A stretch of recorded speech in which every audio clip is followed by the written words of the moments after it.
નમસ્કાર, હું પ્રવીણ. એક વિવાદ જે ચાલી રહ્યો છે પરસોત્તમ રૂપાલાને લઈને વિવાદિત વેણ બાદ માફી માંગી, પરંતુ હજુ પણ ક્ષત્રિય સમાજ આક્રોશિત છે. કહી રહ્યા છે કે રૂપાલાની ટિકિટ કાપો, નહીં તો જોવા જેવી થશે. અને આજે આ તમામ પરિસ્થિતિઓમાં એક ઓડિયો ક્લિપ વાયરલ થાય છે. અને ઓડિયો ક્લિપ આમ તો કોની સેનાથી લઈને ક્ષત્રિય આગેવાનો કહી રહ્યા હતા કે આ પરિસ્થિતિમાં જરા પણ નમતું જોખવામાં નહીં આવે.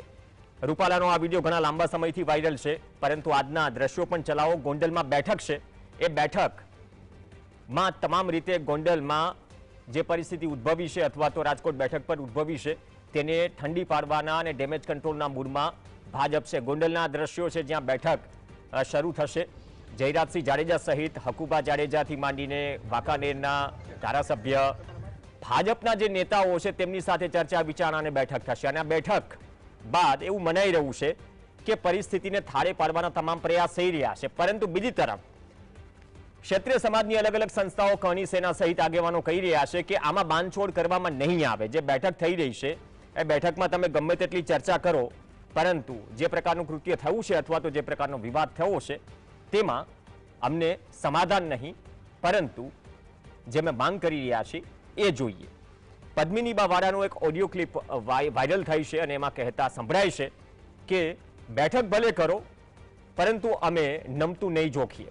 તો આ પરિસ્થિતિમાં શું ભારતીય જનતા પાર્ટી માટે આ કિસ્સો, આ વિવાદ કે આ મુદ્દો ગળાના હાડકા સમાન બની ગયો છે? જે સાબરકાંઠામાં સ્થિતિ છે, કોંગ્રેસે તો બાય ઇલેક્શન અને લોકસભાની ચૂંટણી માટે હજુ ઘણા ઉમેદવાર જાહેર કરવાના બાકી છે, પણ જ્યાં 26માંથી 26 જાહેર કર્યા ભાજપે, તેમાં પણ પરસોત્તમ રૂપાલા જેવા દિગ્ગજ ઉમેદવાર સામે આ પ્રકારનો રોષ અને આ પ્રકારનો રોષ ઠંડો પાડવામાં તમામ પ્રકારે ડેમેજ કંટ્રોલની પરિસ્થિતિ છે.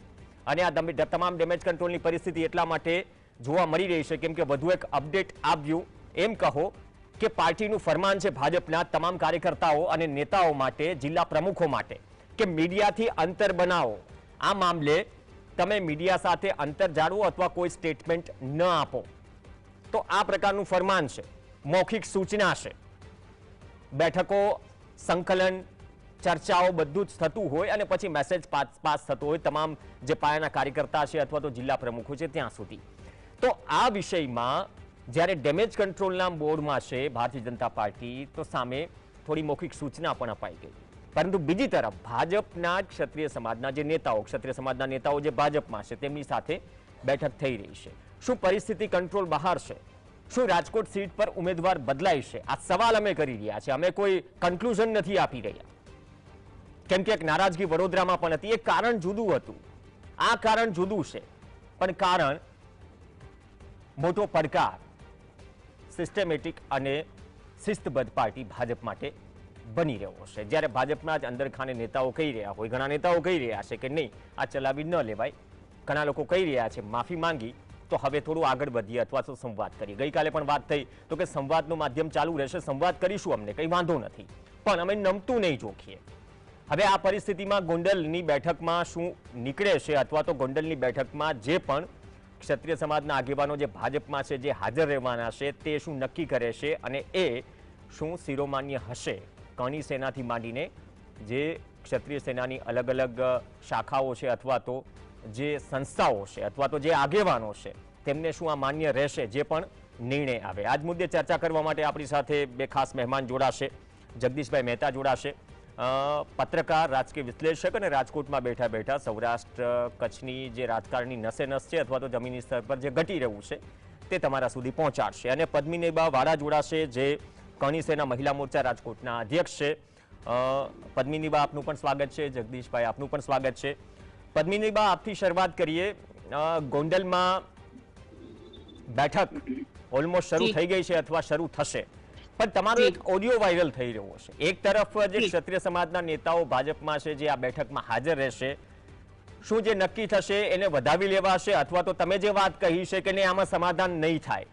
શું સ્થિતિ છે? સંકલન અંદર ખાને જે ક્ષત્રિય સમાજના આગેવાનો છે, ભાજપમાં છે, કોંગ્રેસમાં છે, તેમની સાથે શું સંકલન થઈ રહ્યું છે?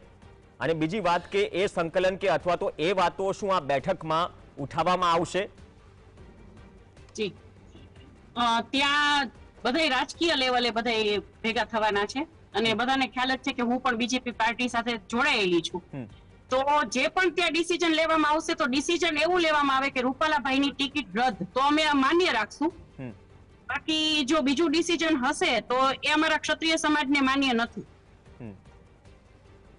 પણ એ હમણાં જ એક મૌખિક સૂચના આપવામાં આવી તમામ જે દિગ્ગજ નેતાઓ છે, જિલ્લા પ્રમુખો છે, આ જે વિવાદ જે વધી ગયો છે, મૌખિક સૂચના એમ આપવામાં આવી કે મીડિયાથી અંતર જાળવવામાં આવે. હા, તમે ચર્ચા કરી રહ્યા છો તો શું એ જ પરિસ્થિતિ છે ખરેખર? શું ડેમેજ કંટ્રોલની પરિસ્થિતિમાં છે ભારતીય જનતા પાર્ટી, અથવા આ જે વિવાદ છે એ વિવાદમાં અત્યાર સુધી સંવાદ જે થયો એ સંવાદથી વાત ન બની?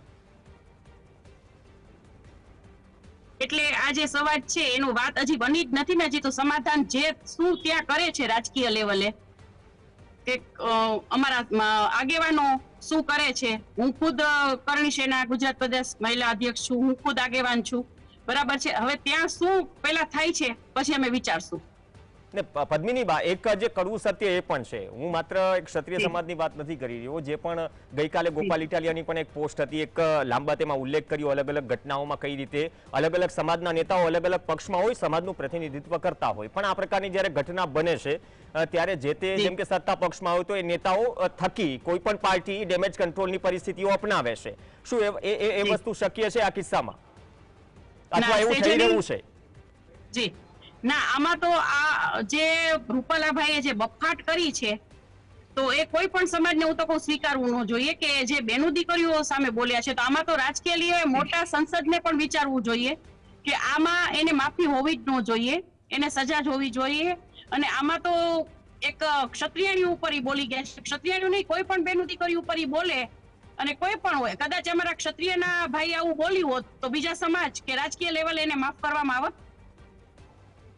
જગદીશભાઈ, હું પદ્મિનીબાને વધુ એક સવાલ કરું એ પહેલા તમારી પાસે આવું. મેં એટલા માટે ગોપાલ ઇટાલિયાના પોસ્ટનો ઉલ્લેખ કર્યો કેમ કે ઘણા કિસ્સામાં થતું હોય છે, કોઈ રાજકીય લેવલે કોઈ સામાજિક વિવાદ થાય અને જ્યારે રાજકારણ એટલે કે ચૂંટણી આવી રહી છે, કોઈ પણ સમાજનો સામાજિક વિવાદ થાય તો કોઈ પણ પોલિટિકલ પાર્ટી એની પાર્ટીમાં રહેલા એ જે તે સમાજના નેતાઓ સાથે પહેલા બેઠક કરે અને બાદમાં સમજાવવાનો પ્રયાસ કરે કે ભાઈ તમે નીચે પાસ ઓન કરો મેસેજ, અથવા તો કોઈ સંવાદ કરો. એ પ્રકારની સ્થિતિ શું આમાં બની રહી છે, અથવા તો જે બની રહી છે એ વસ્તુ શું સ્વીકાર્ય નથી, અથવા તો એ નમતું જોખવાના મૂડમાં નથી? શું પરિસ્થિતિ છે? પદ્મિનીબા જે વાત કરી રહ્યા છે, શું એ જ પ્રકારની સ્થિતિ રાજકોટ કે સૌરાષ્ટ્રમાં છે? તમારું શું આંકલન કહી રહ્યું છે? જુઓ, વિવાદ જે થયો છે એ વિવાદનો વિરોધ કરનારામાં પણ 3, 4, 5 જૂથ છે. એક અમદાવાદમાં ગોતામાં મીટિંગ મળી હતી, એક અહીંયા સુરેન્દ્રનગર બાજુ પણ મીટિંગ મળી છે, અહીંયા રાજકોટમાં પણ હજી 2 દિવસ 3 દિવસ પછી એક મહાસંમેલન બોલાવવાની વાતો થઈ રહી છે. અને પદ્મિનીબા જે કહે છે એમ કરણી સેનાનો પોતાનો પણ એક મત છે. હવે આ 3, 4, 5 જૂથ છે અને એક જૂથ જે છે એ પણ ક્ષત્રિય સમાજનું જ છે, જે આજે જયરાજસિંહ ગોંડલ છે એના ફાર્મ હાઉસમાં મળી રહ્યું છે. હાલાકી એ ભારતીય જનતા પાર્ટીના બધા નેતાઓ છે, એ એક બાય પ્રોડક્ટ છે, પણ છે ક્ષત્રિય, અને એ પણ ક્ષત્રિય સમાજના વિવિધ સંગઠનોના વડા છે. તમામનો સૂર પદ્મિનીબા જે કહે છે એવો જ છે કે આ કોઈ કાળે ક્ષમ્ય નથી. એનું કારણ એવું છે કે એટલું બધું હર્ટ થાય એવું બોલાઈ ગયું છે બુદ્ધિપૂર્વક. હવે આમાં પરસોત્તમભાઈ જેવું વ્યક્તિ બોલે ને એટલે ઓર લાગી આવે. બીજો કોઈ આપણા જેવો કોઈ સામાન્ય માણસે મારા જેવા બોલ નાખ્યો તો હજી ક્ષમ્ય ગણત લોકો, પરંતુ આ તો સાક્ષર વ્યક્તિ છે, એનું બેકગ્રાઉન્ડ શિક્ષકનું છે. એની ઓરેટરી ઉપર તો ભારતીય જનતા પાર્ટીની સભાઓ ઓર શોભી ઉઠે છે. તેઓ સારસ્વત છે, સરસ્વતી એને કંઠે છે. આટલી બધી વિદ્વતાપૂર્ણ બધું હોવા છતાં આટલી હદનું ખરાબ. અને એ સમાજ વિશે જે સમાજે 562 રજવાડાઓ એ કાયદેસર આખા દેશની એકતા અને અખંડિતતા માટે ન્યોછાવર કરી દીધા, તો એ કઈ જેવું તેવું બલિદાન નથી. અને આ એ સમાજની બેન દીકરી વિશે બોલાણું છે. જે પદ્મિનીબા કે છે બરાબર છે કે પર પુરુષની નજર પણ ન પડે એટલે જ્યાં 1600 કે 16000 એ રજપતણીઓએ જ્યાં જોહાર કર્યા એટલે જીવતા સળગી ગયા, પણ એ પર પુરુષને હાથમાં ખીલજીથી માંડીને જે હતા તે. તો આટલી બધી ખમીરાત ને અમીરાત વાળી આ કોમ છે, આ જાત છે, આ સમાજ છે, એના વિશે આટલી હદે હવે પરસોત્તમભાઈ જેવા ભાઈ બોલી ગયા એટલે આ બધું ઓર જાદુ થઈ ગયું છે. પહેલી વાત તો જગદીશભાઈ, આ વિવાદ જો આક્રોશ છે, આક્રોશ જે તે સમાજનો વ્યાજબી હોય, જ્યારે પણ કોઈ મર્યાદા વટાવે, પણ આ પરિસ્થિતિમાં જગદીશભાઈ છે કે હા હા બિલકુલ ઓકે બિલકુલ, જગદીશભાઈ બિલકુલ. વચ્ચે કેમ કે કનેક્શનનો પણ ઇસ્યુ આવે છે પણ હા, નહીં હા, હા, એક જે માંગ છે જે તે સમાજની ક્ષત્રિય સમાજની કોઈ પણ આ પ્રકારની પરિસ્થિતિ થાય તો એ માંગ વ્યાજબી જ હોય જ્યારે કોઈ મર્યાદા ચૂકી જાય કોઈ વ્યક્તિ અથવા કોઈ પણ જાહેર જીવનનો વ્યક્તિ પણ બીજી તરફ આ પ્રકારના કિસ્સામાં ઘણા બધા કિસ્સાઓ ભૂતકાળમાં પણ જોયા છે કે રાજકીય રંગ પણ રંગી દેવાય છે એ પણ હકીકત છે કડવી વાસ્તવિકતા છે અને એ પ્રકારની સ્થિતિ જો બનતી હોય ને એ પ્રકારની સ્થિતિ બનતી હોય તો પછી એ શું મેસેજ જઈ રહ્યો છે દરેક વર્ગમાં દરેક સમાજમાં કેમ કે વાત અહીંયા જાહેર જીવનના વ્યક્તિની છે જે કોઈ પણ જાહેર જીવનના વ્યક્તિએ ભૂતકાળમાં આ પ્રકારની કમેન્ટ કરી અથવા તો કરી રહ્યા છે અથવા તો આવનાર સમયમાં અટકશે તો નહીં કેમ કે ટ્રેન્ડ એ બની ગયો છે તો ખરેખર જ્યારે આવા મુદ્દાને રાજકીય રંગ પણ આપી દેવાનો પ્રયાસ થાય છે આ કિસ્સામાં તમને કેવું લાગી રહ્યું છે જેમ પદ્મિનીબાએ વાત કરી કે ભાજપના અગ્રણીઓની એ બેઠક છે સમાજના અગ્રણીઓ છે પણ હા જે તે પાર્ટીમાં છે તો આ રાજકીય રંગ આપવાની જે વાત છે અથવા પ્રયાસ થઈ રહ્યો છે તેની અસર શું પડશે જે 2 દિવસથી લાગી રહ્યું છે જુઓ પ્રવીણભાઈ, અત્યારે પરિસ્થિતિ ભારેલા અગ્નિ જેવી છે. આજે સાંજે જે ગોંડલમાં મુલાકાત મીટિંગ થઈ છે એ થવાની છે. એ મીટિંગમાં પણ એક રણનીતિ ઘડવામાં આવશે કે શું પરસોત્તમ રૂપાલા શું કરે તો તમે ક્ષમા બક્ષી શકશો. નંબર 1, 2, 3, 4 એમાં એવું હોય છે કે ભાઈ તમે જાહેરમાં ટીકા કરી છે, જાહેરમાં ક્ષમા યાચના કરો. પછી એ કેવળ તમને દુઃખ લાગ્યું છે એટલે ક્ષમા એમ નહીં, મારાથી ભૂલ થઈ ગઈ છે હું ક્ષમા પ્રાર્થી છું એમ બોલો. ત્રીજો નંબર કે સૌરાષ્ટ્રમાં આવી એક પ્રથા છે કે તમારે જ્યારે ખરેખર બહુ હૃદયથી તમને લાગી આવ્યું તો પાઘડી ઉતારી, પાઘડી જે છે એ સન્માનનું પ્રતીક છે, એ પાઘડી ઉતારીને સમાજની ખોળે મૂકીને કહે છે કે ભાઈ અમને ક્ષમા કરો. અને ચોથું છે કે ક્ષત્રિય એટલે ક્ષાત્ર ધર્મ, એ એવું કે છે. આ તો ખેર પરસોત્તમભાઈ આમ ગમે તેમ તો ભારતીય જનતા પાર્ટીના કયો કે સમાજના કયો તો પોતિકા થોડાક તો છે પણ ક્ષાત્ર ધર્મ તો એમ કહે છે કે શત્રુ પણ અગર તમારે ત્યાં શરણાગતિ ભાવે આવે તો શત્રુ પણ રક્ષણ કરવું અથવા તો એને ક્ષમા બક્ષવી. પણ સાહેબ એક તરફ ક્ષાત્ર ધર્મની વાત થઈ રહી છે હા પણ એ પણ આપણા શસ્ત્રો અને શાસ્ત્રો થી જ્યારે વિદિત આટલો મોટો સુવર્ણ ઇતિહાસ છે આ શાસ્ત્રોની વાત થઈ પણ બીજી તરફ જે માંગ છે જે કદાચ એ દોહરાવી પદ્મિનીબાએ પણ અથવા તો જે ઓવરઓલ માંગ થઈ રહી છે કે નહીં તમે હટાવો, તમે ટિકિટ કાપો, અમારે એથી નીચું નથી રમતું જોખવું અને તમે કહ્યું કે 2-3 ક્લોઝ મૂકવામાં આવશે કે અથવા પરસોત્તમભાઈ ચલો શું કરે આ પરિસ્થિતિમાં આગળ આ સવાલ વધારું છું પદ્મિનીબા શું ખરેખર જે જગદીશભાઈએ વાત કરી કે સમાજના આગેવાનોએ જે આ મીટિંગમાં હાજર રહેવાના છે નેતાઓ કે સમાજના અગ્રણીઓ તેમને કોઈ પોતાની માંગ મોકલી છે અથવા તો એક શરતો સાથે કહેવામાં આવ્યું છે કે નહીં આ અમારી માંગ છે જો એમાં એગ્રી થતા હોય અથવા તો એમાં હામી ભરાતી હોય તો અમને કોઈ વાંધો નથી. શું ત્યાં સુધી બધું ક્લિયર છે અથવા એવી કોઈ વસ્તુ મોકલાવી છે આ બેઠક માટે?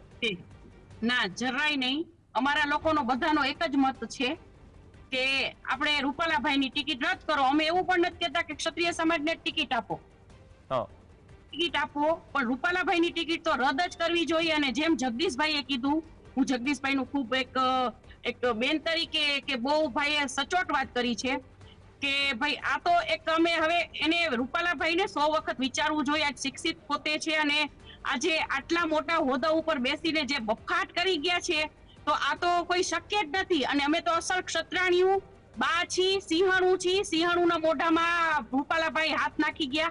હવે આ વસ્તુ શક્ય કેવી રીતના થાય? હવે એને કેવી રીતના માફ કરવા?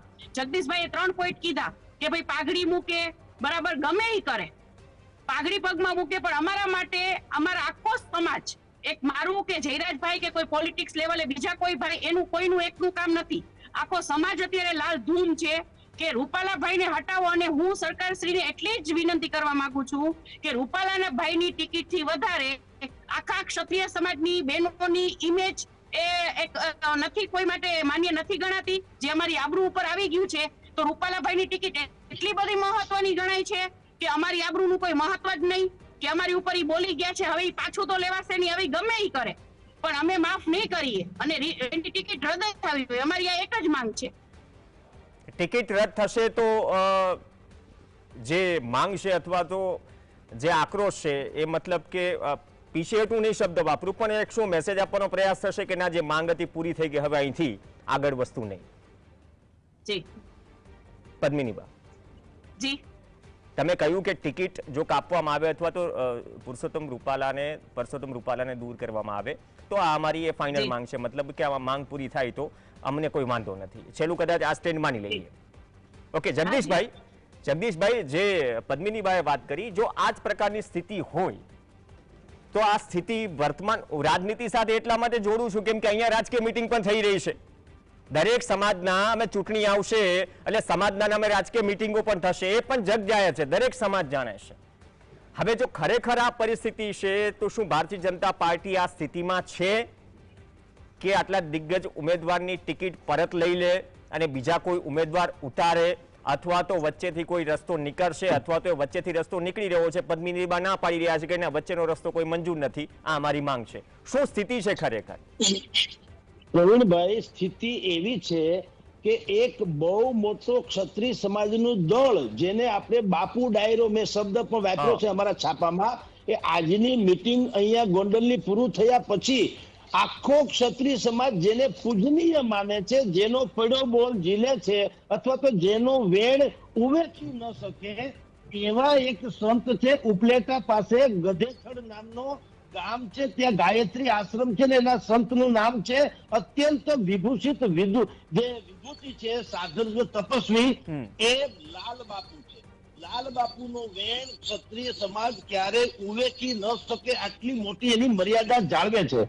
તો અહીંથી આ ડાયરો બધો જે કઈ નિર્ણય થાય ગોંડલની સભામાં, પછી ત્યાંથી રાતોરાત ગધેથડ આશ્રમમાં લાલ બાપુ પાસે જવાના છે, ત્યાં એના આશીર્વાદ લેવાના, બાના હેઠળ જવાના છે અને પૂજ્ય બાપુને વિનંતી કરશે કે ભાઈ ભૂલ 100% થઈ જ ગઈ છે અમારાથી, એમાં કોઈ શંકા નથી. હવે આપ કહો કે સમાજને કયો થોડુંક શાંત રાખે અને અમારી ભૂલની અમને ક્ષમા યાચના કરી લઈએ, તમે જેમ કહો તેમ, એટલે કે સમાજ જેમ કહો તેમ. આ એક બધી ગોઠવણ થઈ ચૂકી છે. હવે એનું રિઝલ્ટ શું આવે, એટલે કે લાલ બાપુ માને છે કે કેમ, પછી લાલ બાપુ શું સમય આપે છે.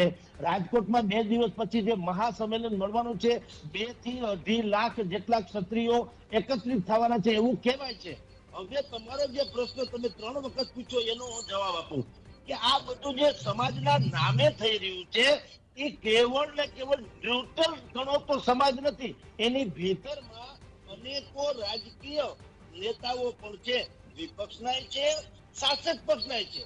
શાસક પક્ષના એવા રાજકીય નેતાઓ છે જેને અત્યારે ભારતીય જનતા પાર્ટીએ છેલ્લા કેટલાક સમયથી કુનેહપૂર્વક કે બુદ્ધિપૂર્વક કે રણનીતિના ભાગરૂપે હાસ્યામાં ધકેલી દીધા છે. હું આપને કેટલાક નામ આપું, એ નામ એવા છે તમને કહો, પ્રદીપસિંહ જાડેજા છે, કિરીટસિંહ રાણા છે, આઈ.કે. જાડેજા છે, પ્રદીપસિંહ વાઘેલા છે, રાજેન્દ્રસિંહ રાણા છે, ભૂપેન્દ્રસિંહ ચુડાસમા છે, હક્કુબા જાડેજા છે. હવે આ લોકો અત્યારે ભારતીય જનતા પાર્ટીમાં છે અને બધી મહેનત કરે છે, પરંતુ યાદ રાખજો આટલું મોટું ઘમાસાન થવા છતાં આ જે નામ મેં બોલ્યા નથી, એક પણ નેતાનું એવું વર્ઝન નથી આવ્યું કે પરસોત્તમભાઈ રૂપાલાની ટિકિટ કાપવી જોઈએ. નહીં, હું એ જ કહું છું ને જગદીશભાઈ, હું એ જ કહું છું કે આમાં જે કોઈ પણ સમાજ, જો કદાચ કોઈ પણ સમાજ કોઈ પણ પક્ષ સામે પ્રતિનિધિત્વની માંગ કરે એમાં કંઈ ખોટું નથી, દરેકનો હક છે પોતપોતાની રીતે વાત રજૂ કરે. પણ તમે કહ્યું જે હાંસિયામાં ધકેલાવાની વાત કહી, હું એ જ કહી રહ્યો છું કે સમાજના જે નેતાઓ સત્તા પક્ષમાં છે અથવા વિપક્ષમાં છે, શું એ ઓપનલી કોઈ બોલવા માટે તૈયાર નથી આ પરિસ્થિતિમાં? શું એ પણ અહીંયા મર્યાદા આવી જાય છે? તમે જે પણ નામો દીધા. હા પ્રવીણભાઈ, આ જેમ પદ્મિનીબાઈએ કીધું ને કે સિંહણના મોઢામાં હાથ નાખી દીધો રૂપાલાએ, આ કેસમાં પણ એવું છે. કોઈ કરતા કોઈ નેતા જરાય ગુસ્તાખી કરી શકે એમ નથી, કારણ કે વાત બેન દીકરીઓની અસ્મિતા ઉપરની છે. એટલે હવે જો કોઈ ભારતીય જનતા પાર્ટીમાં હોવા છતાં પરસોત્તમ રૂપાલાની ફેવર કરે તો સમાજમાં હાહાકાર મચી જાય, અનફેવર કરે તો પક્ષમાં હાહાકાર મચી જાય. પણ આપણો જે પ્રશ્ન છે એ હું કહું છું કે એક પણ પ્રકારનું સ્ટેટમેન્ટ નહીં આપવાનું. ગુજરાતી પાછું એ છે કે અંદર ખાને એ જે લોકો હાસ્યમાં ધકેલા ગયા છે, આ અને આના જેવા અનેકો નેતાઓ, એ લોકો એમ કે છે પક્ષને કે હવે તમે તમારા કર્યા ભોગવો, કારણ કે તમને એમ લાગે છે કે ક્ષત્રિય સમાજની જરૂર નથી. કારણ કે અત્યારે ભારતીય જનતા પાર્ટીની જે પોલિસી છે એ શું છે કે જે એને પોતાને લાયકો કોણ લાગે, જે કમાવ દીકરો હોય લાયકો લાગે, જે વિજેતા થઈ શકે એ અમારો નેતા. ઓકે, પદ્મિની બાદ જે જગદીશભાઈ કહી રહ્યા છે સમયનો અભાવ છે, પણ એમને જે વાત કરી કે જે સત્તા પક્ષમાં જે રહેલા નેતાઓ છે એમનું પણ મૌન છે, આમાં નથી સમર્થનમાં કે નથી સામે બોલી શકતા. આજે મેં પ્રયત્ન કર્યો જામનગરથી અમારા સહયોગીને કદાચ રીવાબા જાડેજા પણ આમાં કોઈ કમેન્ટ કરે, અથવા તો દરેક નેતાઓનું શું માનવું છે જે સમાજની વિવિધ શાખાઓ સાથે જોડાયેલા છે, પણ કેમ મૌન છે આ પરિસ્થિતિમાં? તેનું કારણ શું છે? તેનું કારણ આ ફરમાન છે. મારું એ જ કહેવાનું છે કે જે પણ અત્યારે પોલિટિક્સ લેવલે અમારા ભાઈઓ અમારા બહેનો જે છે એને અત્યારે સમાજની સાથે રહેવું જોઈએ. અને અત્યારે કોઈ પણ સમાજમાં આપ કદાચ બીજા સમાજને આમાં લ્યો તો કોઈ પણને પૂછો આપ કે આ જે રૂપાલાભાઈએ જે બફાટ કરી છે એ યોગ્ય છે? તો અમારા પોલિટિક્સ લેવલે ભાઈઓ કે બહેનો, હું બીજું કઈ નહીં કહું, તો આપણે સત્તા માટે કે ટિકિટ માટે થઈ અને આપણી જો બેનું દીકરીઓની આબરૂ એ લોકો માટે કાંઈ જ ન હોય તો અમારા માટે પછી એ લોકો પણ કાંઈ જ નહીં રહે. ઓકે પદ્મિની બા, તો તમે આ પહેલા કદાચ અપીલ કરી છે સત્તા પક્ષ અને વિપક્ષ કે રાજકીય પક્ષોમાં જે સમાજના આગેવાનો છે તેમને જાહેર મંચ પરથી કે કોઈ રીતે અપીલ કરી છે કે આ મુદ્દામાં તમારું શું ઓપિનિયન છે, અથવા જાહેરમાં તમે કઈ કમેન્ટ કરવા માંગશો? જી હા, હું જાહેરમાં કમેન્ટ કરવા માંગીશ જ કે અમારું ઓપિનિયન આ જ રહેશે કે રૂપાલાભાઈની ટિકિટ હટાવો. દરેક સમાજ માટે બેનું દીકરીઓની આબરૂથી વિશેષ તો કઈ હોતું જ નથી.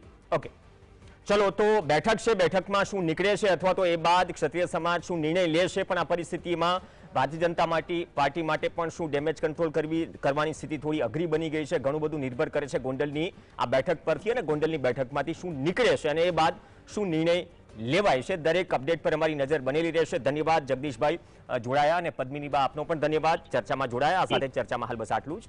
નમસ્કાર.